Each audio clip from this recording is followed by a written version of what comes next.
ಬೆಸ್ಕಾಂ ಆಯ್ತು, ಈಗ ಬಿಬಿಎಂಪಿಯ ಸರದಿ.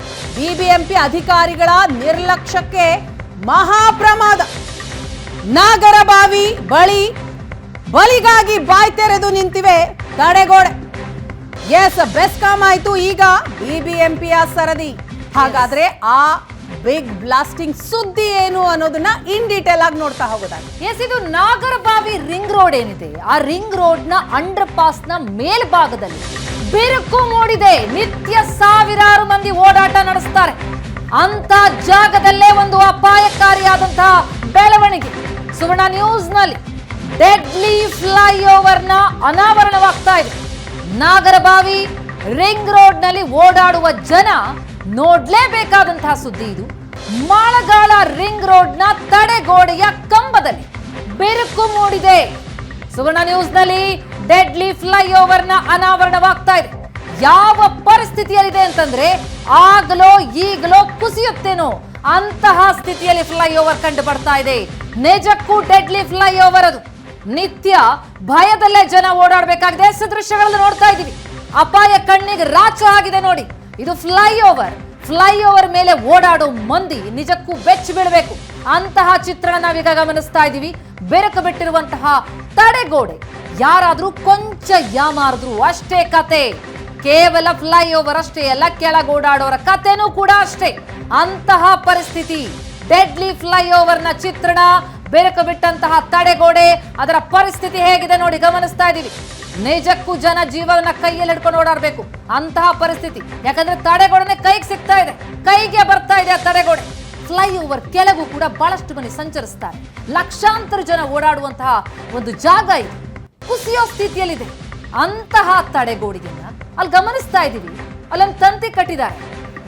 ಆ ಸ್ಕ್ರೀನ್ ಅಲ್ಲಿ ಗಮನಿಸಿ. ಒಂದ್ ಕಡೆ ಅಲ್ಲಿ ಬೆರಕು ಬಿಟ್ಟಿರೋದು, ಮತ್ತೊಂದು ಒಂದು ತಂತಿನೋ ಹಗ್ಗನೋ ದಾರ ನೋಡ್ದಂಗೆ ಆಗತ್ತೆ, ಅದು ಹಗ್ಗ ಕಟ್ಟಿಟ್ಟಿದ್ದಾರೆ. ಇದೆಲ್ಲ ತಡೆಗೋಡೆ ನಿಲ್ಲುತ್ತ. ತಡೆಗೋಡೆ ಬೀಳದೆ ಇರೋ ಹಾಗೆ ಈ ರೀತಿ ಹಗ್ಗ ಕಟ್ತಾರ. ಹಾಗಾದ್ರೆ ಅಧಿಕಾರಿಗಳು ಏನ್ ಮಾಡ್ತಾ ಇದ್ದಾರೆ? ಇಷ್ಟೊಂದು ನಿರ್ಲಕ್ಷ್ಯನ? ಅಲ್ಲಿ ಅಪಾಯ ಇದೆ ಅನ್ನೋದು ಗೊತ್ತಿದ್ರೂ ಕೂಡ ಈ ರೀತಿಯ ನಿರ್ಲಕ್ಷ್ಯ ಯಾಕೆ? ಇದೇ ವಿಚಾರಕ್ಕೆ ಸಂಬಂಧಪಟ್ಟ ಹಾಗೆ ಅಲ್ಲಿನ ವಾಸ್ತವ ಸ್ಥಿತಿ ಏನು ಅನ್ನೋದನ್ನ ನಮ್ಮ ಪ್ರತಿನಿಧಿ ರಕ್ಷಾ ವಿವರಿಸ್ತಾರೆ ನೋಡಿ. ಪ್ರತಿದಿನ ಲಕ್ಷಾಂತರ ವಾಹನಗಳು ಓಡಾಡುವಂತಹ ಫ್ಲೈಓವರ್ ಇದು. ಔಟರ್ ರಿಂಗ್ ರೋಡ್ನ ಈ ಫ್ಲೈಓವರ್ನ ಮೇಲಿರುವಂತಹ ಈ ಒಂದು ತಡೆಗೋಡೆಯ ಪರಿಸ್ಥಿತಿಯನ್ನು ನೀವು ನೋಡ್ಬೋದು. ಕೆಳಭಾಗದಿಂದ ನಾನು ನಿಮಗೆ ವಿವರಿಸಿದ್ದೆ. ಸಣ್ಣದಾದಂಥ ತುಂಡುಗಳು ಬೀಳ್ತಾ ಇದೆ ಅಂತ ನೋಡಿ, ಕೈಗೇನೆ ಬರ್ತಾ ಇದೆ. ನೀವು ನೋಡ್ಬೋದು. ಆ ಕಡೆ ಹೋಗ್ಬಿಡ್ತೇನೋ ಅನ್ನೋ ಭಯ ನಮಗೂ ಕೂಡ ಇದೆ. ಆದರೂ ಕೂಡ ನಾನು ತೆಗಿತಾ ಇದ್ದೀನಿ. ಸೊ ಈ ಒಂದು ಸ್ವಲ್ಪ ದೊಡ್ಡದಾದಂಥ ಮಳೆ ಬಂದರೆ, ಅಕಸ್ಮಾತ್ ಯಾವುದಾದ್ರು ಗಾಳಿ ಬಂದಂಥ ಸಂದರ್ಭದಲ್ಲಿ, ಅಕಸ್ಮಾತ್ ಯಾವುದಾದ್ರು ವಾಹನ ಬಂದು ಏನಾದ್ರು ಟಚ್ ಆದರೂ ಕೂಡ ದೊಡ್ಡ ಪ್ರಮಾಣದ ಅನಾಹುತ ಆಗುತ್ತೆ. ಇದೇನಾದ್ರು ಕೆಳಗಡೆ ಬಿದ್ದರೆ ನೋಡ್ಬೋದು ಎಷ್ಟು ದೊಡ್ಡ ಪ್ರಮಾಣದ ಒಂದು ಹಳ್ಳ ಇದೆ ಅಂತ. ಕೆಳಗಡೆ ವಾಹನಗಳು ಓಡಾಡ್ತಾನೆ ಇರುತ್ತೆ. ಸೊ ಕೆಳಗಡೆ ಹೋಗ್ತಿರುವಂಥವರಿಗೆ ಅನಾಹುತ ಕಟ್ಟಿಟ್ಟ ಬುತ್ತಿ ಅಂತ ನಾನು ಅದಕ್ಕೆ ಹೇಳಿದ್ದು ನಿಮಗೆ. ಸೊ ಹೀಗೆ ಬಿಚ್ತಾ ಹೋದರೆ ಎಲ್ಲವೂ ಬರುತ್ತೆ ಅಂತ ಅನಿಸುತ್ತೆ. ಸ್ವಲ್ಪ ಬಲವನ್ನು ಕೊಟ್ಟು ಬಿಚ್ಚಿದ್ರೆ ಆ ರೀತಿಯಾದಂಥ ಪರಿಸ್ಥಿತಿ ಇದೆ. ಸೊ ಸಂಪೂರ್ಣವಾಗಿ ಈ ಒಂದು ತಡೆಗೋಡೆ ಏನಿದೆ, ಸಂಪೂರ್ಣವಾಗಿ ನೀವು ನೋಡ್ಬೋದು, ಸಂಪೂರ್ಣವಾಗಿ ಬಿರುಕು ಬಿಟ್ಟು ತನ್ನ ಎಡಭಾಗಕ್ಕೆ ವಾಲಿದೆ ಸಂಪೂರ್ಣವಾಗಿ. ಇಲ್ಲಂತೂ ಬಹಳ ಕಷ್ಟದ ಪರಿಸ್ಥಿತಿ ಇದೆ. ಸಣ್ಣ ಕಲ್ಲುಗಳು ಬೀಳ್ತಾನೆ ಇರುತ್ತೆ ಅಂತ ಹೇಳ್ತಾ ಇದ್ರು. ಸೊ ಹೆಲ್ಮೆಟ್ ಹಾಕ್ತಾ ಏನಾದ್ರು ಹೋಗ್ತಾ ಇದ್ರೆ ಖಂಡಿತ ನೋಡಿ ಕೈಗೆ ಬರ್ತಾ ಇದೆ. ಸೊ ಇಂತಹ ಒಂದು ಪರಿಸ್ಥಿತಿಯಲ್ಲಿ ಈ ತಡೆಗೋಡೆ ಇರ್ತಕ್ಕಂಥದ್ದು. ಸೊ ನಮಗೆ ಸ್ವಲ್ಪ ಬಲವನ್ನು ಕೊಟ್ಟು ತೆಗಿಲಿಕ್ಕೂ ಕೂಡ ಭಯ ಆಗುತ್ತೆ. ಯಾಕಂದರೆ ಎಡಭಾಗಕ್ಕೆ ಬಿದ್ದರೆ ಕೆಳಗಡೆ ವಾಹನಗಳು ಓಡಾಡ್ತಾ ಇದೆ, ತೊಂದರೆ ಆಗ್ಬೋದೇನೋ ಅಂತೇಳಿ. ಸೊ ಈ ರೀತಿಯಾಗಿ ಸಂಪೂರ್ಣವಾಗಿ ಜರುಗಿದೆ. ಸೊ ಎಷ್ಟು ಅಪಘಾತ ಇದೆ, ಇಲ್ಲಿ ಅಪಾಯ ಇದೆ ಅನ್ನೋದು ಗೊತ್ತಿದೆ ಅಂತ ಅನಿಸುತ್ತೆ. ಹಾಗಾಗಿನೇ ಈ ದೊಡ್ಡ ವೈರನ್ನು ಕಟ್ಟಲಾಗಿದೆ. ಆದರೆ ಈ ವೈರು ಯಾವ ರೀತಿಯಾಗಿ ಇದಕ್ಕೆ ಸಪೋರ್ಟಿವ್ ಆಗಿ ಇರಲಿಕ್ಕೆ ಸಾಧ್ಯ ಅಂತಕ್ಕಂಥದ್ದು ಕೂಡ ಆಲೋಚನೆ ಮಾಡಿಲ್ಲ. ಯಾಕಂದರೆ ಯಾರದೋ ಜೀವ, ಯಾರದೋ ಒಂದು ಅಪಾಯ ಅನ್ನುವಂತಹ ಒಂದು ರೀತಿಯಾದಂತಹ ಉದಾಸೀನತೆ ಇದೆ ಅಂತ ಅನಿಸುತ್ತೆ. ಸೊ ಪಾಲಿಕೆ ಎಚ್ಚೆತ್ತುಕೊಂಡು ತತ್ಕ್ಷಣವೇ ಈ ಒಂದು ಫ್ಲೈಓವರ್ನ ತಡೆಗೋಡೆಯನ್ನು ಸರಿ ಮಾಡಿಸ್ಬೇಕಾಗಿದೆ. ಮೊದಲು ಈ ಒಂದು ಬೀಳುವ ಪರಿಸ್ಥಿತಿಯಲ್ಲಿರುವಂತಹ ತಡೆಗೋಡೆಯನ್ನು ರಿಮೂವ್ ಮಾಡಬೇಕು. ಅದಾದ ನಂತರ ಹೊಸ ಒಂದು ತಡೆಗೋಡೆಯನ್ನು ನಿರ್ಮಾಣ ಮಾಡಬೇಕಾಗಿದೆ. ಕಾದು ನೋಡೋಣ ಯಾವಾಗ ಮಾಡ್ತಾರೆ ಅಂತೇಳಿ. ಇಲ್ಲ ಅಂತಂದರೆ ನಿಜಕ್ಕೂ ಕೂಡ ಯಾರದೋ ಪ್ರಾಣ, ಯಾರದೋ ಒಂದು ಪರಿಸ್ಥಿತಿಗಳು ಹದಗೆಡುವಂತಹ ಎಲ್ಲ ಚಾನ್ಸಸ್ಗಳನ್ನ ಕೂಡ ಇಲ್ಲಿ ಎದ್ದು ಕಾಣಿಸಿರ್ತಕ್ಕಂಥದ್ದು. ಕ್ಯಾಮ್ರಾ ಪರ್ಸನ್ ಸಂತೋಷ್ ಜೊತೆ ರಕ್ಷಾ, ಏಷ್ಯಾನೆಟ್ ಸುವರ್ಣ ನ್ಯೂಸ್, ಬೆಂಗಳೂರು. ಮೇಡಮ್, ಹೆಚ್ಚು ಕಡಿಮೆ ಇಲ್ಲ ಅಂತ ಹೇಳಿದ್ರು ಒಂದು ಎರಡು ವರ್ಷ ಆಗಿದೆ ಆ ಥರ ಆಗಿ. ಬಟ್ ನಾವು ಯಾರಿಗೂ ಇನ್ಫಾರ್ಮ್ ಮಾಡಿ, ಟ್ರಾಫಿಕ್ ಪೊಲೀಸರು ತುಂಬ ಸಲ ಇನ್ಫಾರ್ಮ್ ಮಾಡಿದ್ದಾರೆ, ಹೇಳಿದ್ದಾರೆ. ಬಟ್ ಯಾರು ಅದನ್ನೇನು ನೋಡಿಲ್ಲ. ಹಾಂ ಮೇಡಮ್, ಹೌದು ಹೇಳಿದ್ದಾರೆ. ಬಟ್ ಯಾರೂ ಅದ್ರ ಬಗ್ಗೆ ಇನ್ನೂ ತಲೆ ಕೆಡ್ಸ್ಕೊಂಡಿಲ್ಲ. ತುಂಬ ದಿನ ಇದೆ, ಒಂದು ಹೆಚ್ಚು ಕಡಿಮೆ 2 ವರ್ಷ ಇದು ಓಪನ್ ಆಗಿ. ಮೇಡಮ್ ಹೇಳೋದಕ್ಕಾಗಲ್ಲ, ತುಂಬ ಸಲ ಸಣ್ಣ ಸಣ್ಣ ಕಲ್ಗಳೆಲ್ಲ ಬೀಳ್ತಾ ಇರ್ತಾವೆ ಅವಾಗಿಂದ, ತುಂಬ ಸಲ ಆ ಥರ ಆಗಿದೆ. ಬಟ್ ಆಗ ಮೇಲೆ ಕಲ್ಗಿಲ್ ಬೀಳೋದು ಆ ಥರ ಎಲ್ಲ ಆಗಿದೆ. ಬಟ್ ಅದ್ರ ಬಗ್ಗೆ ನೀನು ಯಾರು ತಲೆ ಕೆಡಿಸ್ಕೊಂಡಿಲ್ಲ ಮೇಡಮ್. ಇನ್ನು ಓಡಾಡ್ತಿರುತ್ತೆ, ನಮಗೆ ಅನ್ಸುತ್ತೆ ಅದ್ರ ಪಕ್ಕದಲ್ಲಿ ಹೋಗ್ಬಾರ್ದು ನಮಗೆ ಅನ್ಸುತ್ತೆ ಒಂದು ಟೈಮಲ್ಲಿ. ಮೇಡಮ್ ಅದೇನೋ ಅಪ್ಪಿದ್ರೆ ಜೋರ ಮಳೆ ಬಂತು ಅಂತ ಹೇಳಿದ್ರೆ, ಜೋರ ಮಳೆ ಬಂದಾಗ ಏನು ಮಾಡೋಕೆ ಕೆಳಗಡೆ ವೆಹಿಕಲ್ ಆದರೆ ಬಿದ್ದೇ ಬೀಳುತ್ತೆ. ಮಿನಿಮಮ್ ಇಲ್ಲ ಒಂದೆರಡು ಗಾಡಿಗಳು ಸ್ಟ್ರಕ್ ಆಗುತ್ತೆ, ಪ್ರಾಬ್ಲಮ್ ಆಗೈತೆ ತುಂಬ ಜನಕ್ಕೆ.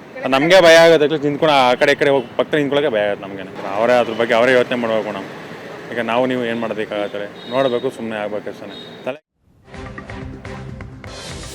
ನಿಜಕ್ಕೂ ಗಾಬರಿ ಹುಟ್ಟಿಸುತ್ತೆ ವೀಣಾ. ಒಂದೊಂದು ಆ ನಿಜ ಗಮನಿಸ್ತಾ ಹೋದ್ರೆ ಅದು ಹೆಂಗ್ ಕಟ್ಟಿಟ್ಟಿದ್ದಾರೆ, ಆ ವೈರ್ ತಡೆಯುತ್ತಾ ಅನ್ನೋದು ಪ್ರಶ್ನೆ ಆಗುತ್ತೆ. ಅಲ್ಲ, ಕಂಪ್ಲೀಟ್ ಆಗಿ ಕುಸ್ತು ಹೋಗ್ಬಿಟ್ಟಿದೆ. ಯಾವುದೇ ಕ್ಷಣದಲ್ಲಿ ಏನು ಬೇಕಾದರೂ ಆಗಬಹುದು. ಈ ರೀತಿ ಇದ್ರೂ ಕೂಡ ಅಧಿಕಾರಿಗಳು ಏನು ಮಾಡ್ತಾ ಇದ್ದಾರೆ, ಇದೇ ವಿಚಾರಕ್ಕೆ ಸಂಬಂಧಪಟ್ಟ ಹಾಗೆ ಮಾತಾಡೋಣ. ನಮ್ಮ ಪ್ರತಿನಿಧಿ ರಕ್ಷಾ ಇದೀಗ ನಮ್ಮನ್ನ ಜಾಯಿನ್ ಆಗಿದ್ದಾರೆ. ರಕ್ಷಾ, ಡೆಡ್ಲಿ ಫ್ಲೈಓವರ್, ಆ ಫ್ಲೈಓವರ್ ಮೇಲ್ ಹೋಗೋರು ಸೇಫ್ ಅಲ್ಲ, ಕೆಳಗಡೆ ಇರೋರು ಕೂಡ ಯಾರೂ ಸೇಫ್ ಅಲ್ಲ. ಇಂತಹ ಡೇಂಜರಸ್ ಫ್ಲೈಓವರ್ ಇದೆ, ಆದರೂ ಅಧಿಕಾರಿಗಳು ಯಾಕೆ ಸುಮ್ಮನಿದ್ದಾರೆ? ಯಾರ್ದಾದ್ರೂ ಹೆಣ ಬೀಳ್ಬೇಕಂತ ಕಾಯ್ತಾ ಇದ್ದಾರಾ ಹೇಗೆ? ವೀಣಾ, ಇದೇ ಬೆಸ್ಕಾಂನ ಒಂದು ನಿರ್ಲಕ್ಷ್ಯವನ್ನ ಕೆಲವೇ ತಿಂಗಳ ಹಿಂದೆ ನಾವು ನೋಡಿದ್ವಿ. ನಾವು ಅದಾದ ನಂತರ ಬೆಸ್ಕಾಂ ಎಚ್ಚೆತ್ಕೊಂಡಂತೆ ನಾಟಕ ಮಾಡ್ತೋ ಅಥವಾ ಕೆಲಸ ಮಾಡ್ತೋ ಗೊತ್ತಿಲ್ಲ, ಆದರೆ ಸಾಕಷ್ಟು ಕಡೆ ಟ್ರಾನ್ಸ್ಫಾರ್ಮರ್ಗಳನ್ನೆಲ್ಲ ಸರಿ ಮಾಡ್ತೋ. ಆದರೆ ಅವತ್ತು ಹೋದಂತಹ ತಾಯಿ ಮಗುವಿನ ಪ್ರಾಣವನ್ನ ನಾವು ಯಾವತ್ತೂ ಕೂಡ ತೆಗೆದುಕೊಂಡು ಬರ್ಲಿಕ್ಕಾಗಲ್ಲ. ಸಾಕಷ್ಟು ಜನ ಹೇಳಿದ್ರು, ಅಯ್ಯೋ ಸ್ವಲ್ಪ ಮುಂಚೆ ಇನ್ಫಾರ್ಮ್ ಮಾಡಿದ್ರು ಕೂಡ ಆ ತಾಯಿ ಮಗು ಬದುಕೊಂತಿದ್ರೇನೋ ಅಂತೇಳಿ. ಸೊ ಆ ನಿರ್ಲಕ್ಷ್ಯ ಆಗಬಾರ್ದು ಅನ್ನೋ ಕಾರಣಕ್ಕೆ ಈ ಡೆಡ್ಲಿ ಫ್ಲೈಓವರ್ನ ಸಂಪೂರ್ಣ ವಿವರವನ್ನ ಇವತ್ತು ಮಾಹಿತಿ ಸಮೇತವಾಗಿ ನಾವು ಪ್ರಸಾರ ಮಾಡ್ತಿದ್ದೀವಿ. ಯಾಕಂತಂದ್ರೆ ಕೇವಲ ಮಾಹಿತಿಗಳು ಸಾಕಷ್ಟು ಹೋಗಿ ಬಿಬಿಎಂಪಿ ಬಾಗಿಲಿಗೆ ಬಿದ್ದಿದೆ, ಆದರೂ ಕೂಡ ಇದನ್ನ ಸರಿ ಮಾಡಿಸುವಂತ ಕೆಲಸಕ್ಕೆ ಬಿಬಿಎಂಪಿ ಯಾವುದೇ ರೀತಿಯಾದಂತಹ ಒಂದು ಸಿದ್ಧತೆಯನ್ನಾಗಲಿ ಅಥವಾ ಯಾವುದೇ ರೀತಿಯಾದಂತಹ ಕೆಲಸಕ್ಕೆ ಕೈ ಹಾಕುವ ಗೋಜಿಗೆ ಹೋಗಿಲ್ಲ ಅಂತಕ್ಕಂಥದ್ದು. ಯಾಕಂದ್ರೆ ಮುಂದೊಂದು ದಿವಸ ಈ ಒಂದು ಫ್ಲೈಓವರ್ ಬಿದ್ದಂತ ಸಂದರ್ಭದಲ್ಲಿ ಕೆಳಭಾಗದಲ್ಲಿ ಆಗುವಂತಹ ಅನಾಹುತಗಳ ಬಗ್ಗೆ ಅಯ್ಯೋ ಅಂತ ಮರುಕ ವ್ಯಕ್ತಪಡಿಸುವಂತ ಮುಂಚೆ ನಾವು ಇದಾಗ ಎಚ್ಚೆತ್ಕೊಳ್ಬೇಕಾಗಿದೆ. ಆ ಫ್ಲೈಓವರ್ನ ಸರಿ ಮಾಡಿಸುವಂತಹ ಹೊಣೆಗಾರಿಕೆ ಇದೀಗ ಬಿಬಿಎಂಪಿ ಮೇಲೆ ಇರ್ತಕ್ಕಂಥದ್ದು. ಆದರೆ ಬಿಬಿಎಂಪಿಗೆ ಈಗಾಗಲೇ ಮೆಸೇಜ್ ಹೋಗಿದೆ ಸಾಕಷ್ಟು ಬಾರಿ ಅಂತ ಸ್ಥಳೀಯರು ಹೇಳ್ತಾ ಇದ್ದಾರೆ. ಹಾಗಿದ್ರೂ ಕೂಡ ಯಾಕೆ ಇಷ್ಟು ದೊಡ್ಡ ನಿರ್ಲಕ್ಷ್ಯ? ಯಾಕಂತಂದ್ರೆ ಯಾವ್ದಾದ್ರು ಪ್ರಾಣ ಹೋದ ಮೇಲೋ ಅಥವಾ ಈಗ ನಾವು ನೋಡ್ಬೋದು ಟೂ ವೀಲರ್ ಮೇಲೋ ಅಥವಾ ನಡ್ಕೊಂಡು ಹೋಗೋರ್ ಮೇಲೆ ಏನಾದ್ರು ಆ ಕಂಬ ಬಿದ್ದಂತ ಪಕ್ಷದಲ್ಲಿ ಖಂಡಿತ ಪ್ರಾಣಾಪಾಯ ಇದೆ, ಆ ವ್ಯಕ್ತಿ ಬದುಕುಳಿಯುವಂತ ಚಾನ್ಸಸ್ ಇಲ್ವೇ ಇಲ್ಲ. ಇನ್ನು ಫೋರ್ ವೀಲರೋ ಆಟೋ ಮೇಲೋ ಹೋದ್ರಂತೂ ಖಂಡಿತ ಅಲ್ಲಿಯೂ ಕೂಡ ಸಾಕಷ್ಟು ದೊಡ್ಡ ಪ್ರಮಾಣದ ನೋವಾಗುವಂಥದ್ದು, ಪೆಟ್ಟಾಗುವಂಥದ್ದು ಅಥವಾ ಫ್ರಾಕ್ಚರ್ ಆಗುವಂತ ಸಾಧ್ಯತೆಗಳು ಕೂಡ ಇದೆ. ಈಗಾಗಲೇ ಅದು ಬಹಳಷ್ಟು ಜರುಗಿದೆ ಕೂಡ. ಹಾಗೆಯೇ ಸಣ್ಣ ಪುಟ್ಟ ಕಲ್ಲುಗಳು ಬೀಳ್ತಾನೆ ಇದೆ. ದೊಡ್ಡದಾದಂತಹ ಮಳೆ ಗಾಳಿ ಬಂದಂತ ಸಂದರ್ಭದಲ್ಲಿ ಸಣ್ಣ ಪುಟ್ಟ ಪೆಟ್ಟು ಮಾಡ್ಕೊಂಡು ಮುಂದಕ್ಕೆ ಹೋದಂತವ್ರು ಇದ್ದಾರೆ ಅಂತೇಳಿ ಸ್ಥಳೀಯರು ಜೊತೆಗೆ ತಾವು ಕೂಡ ಆಗ್ಲೇ ವಿವರಿಸಿದ್ರಿ, ನಾವು ಅದನ್ನ ನೋಡಿದ್ವಿ ದೃಶ್ಯಗಳಲ್ಲಿ.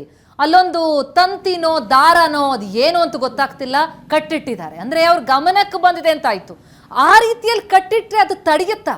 ಯಾರಾದ್ರೂ ಮಾಡುವಂತಹ ಕೆಲಸನ ಎಷ್ಟು ಜನರ ಜೀವವನ್ನ ಅಪಾಯಕ್ಕೆ ತಳ್ತಾ ಇದ್ದಾರೆ ಅಂದ್ರೆ ಗೊತ್ತಿದ್ದು ಇಲ್ಲಿ ದಿವ್ಯ ನಿರ್ಲಕ್ಷ್ಯ ಅನ್ನೋದು ಸ್ಪಷ್ಟವಾಗ್ತಾ ಇದೆ. ಅಲ್ಲಿ ಪ್ರತಿನಿತ್ಯ ಎಷ್ಟು ಜನ ಓಡಾಡ್ತಾರೆ, ಅದ್ರ ಬಗ್ಗೆ ಅವ್ರಿಗೆ ಅರಿವಿಲ್ಲ ಅನ್ನೋದು ಪ್ರಶ್ನೆ ಅಂತ.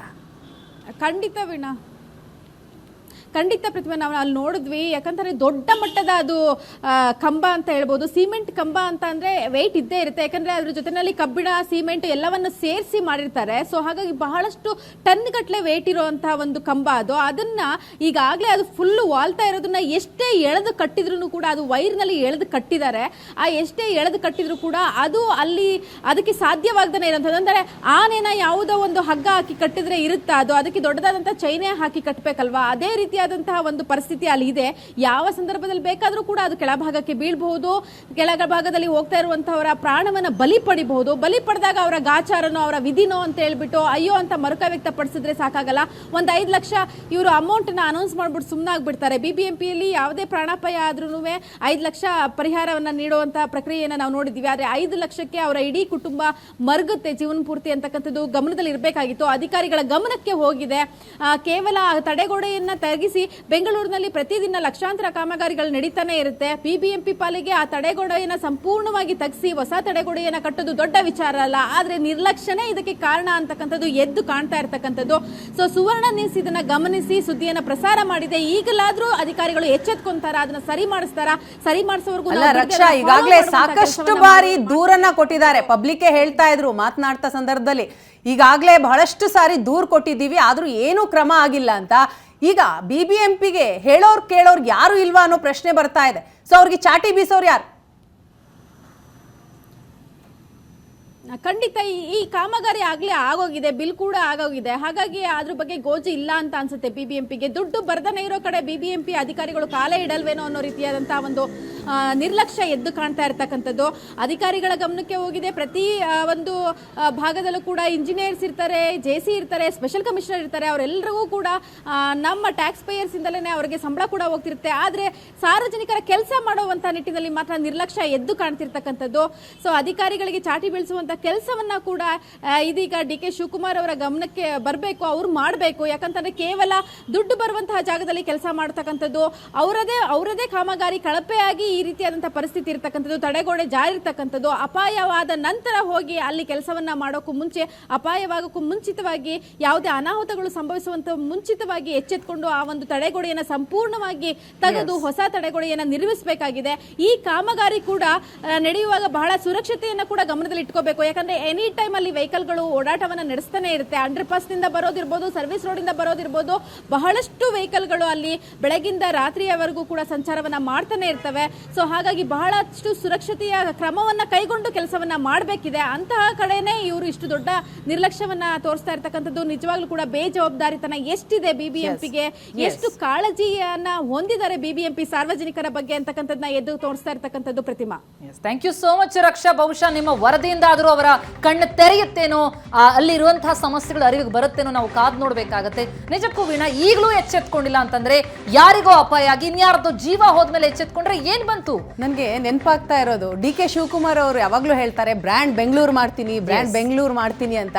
ಅದನ್ನ ಮಾಡೋದಕ್ಕಿಂತ ಮುಂಚೆ ಈ ರೀತಿ ಏನು ಅಪಾಯ ಇದೆಯೋ, ಈ ಡೆಡ್ಲಿ ಫ್ಲೈಓವರ್ ಇದೆಯೋ, ಇದನ್ನ ಸರಿ ಮಾಡಬೇಕು. ಲಕ್ಷಾಂತರ ಜನ ಅಲ್ಲಿ ತಿರುಗ್ತಾ ಇರ್ತಾರೆ, ಅವ್ರ ಪ್ರಾಣಕ್ಕೆ ಬೆಲೆ ಇಲ್ವಾ? ಹಾಗಾದ್ರೆ DK ಶಿವಕುಮಾರ್ ಅವರೇ ಇದಕ್ಕೆ ಸರಿಯಾದಂತಹ ಕ್ರಮ ತೆಗೆದುಕೊಳ್ಬೇಕು. ಅಧಿಕಾರಿಗಳಿಗೆ ಚಾಟಿ ಬೀಸಿದ್ರೆ ಮಾತ್ರ ಬೆಂಗಳೂರು ಹಣೆಪಟ್ಟಿ ಅಲ್ಲ. ಇಂತಹ ಅಪಾಯಗಳಾದ್ರೆ, ಇಂತಹ ಅವಘಡಗಳಾಗ್ಬಿಟ್ರೆ ಎಂತಹ ಬ್ಲಾಕ್ ಮಾರ್ಕ್ ಬೀಳುತ್ತೆ ಬ್ರ್ಯಾಂಡ್ ಬೆಂಗಳೂರಿಗೆ ಅನ್ನೋದ್ರ ಅರಿವಿರಬೇಕಾಗತ್ತೆ. ಇದರತ್ತ ಬೇಗ ಎಚ್ಚೆತ್ತುಕೊಳ್ಳಿ ಅನ್ನುವಂತಹ ಆಶಯದೊಂದಿಗೆ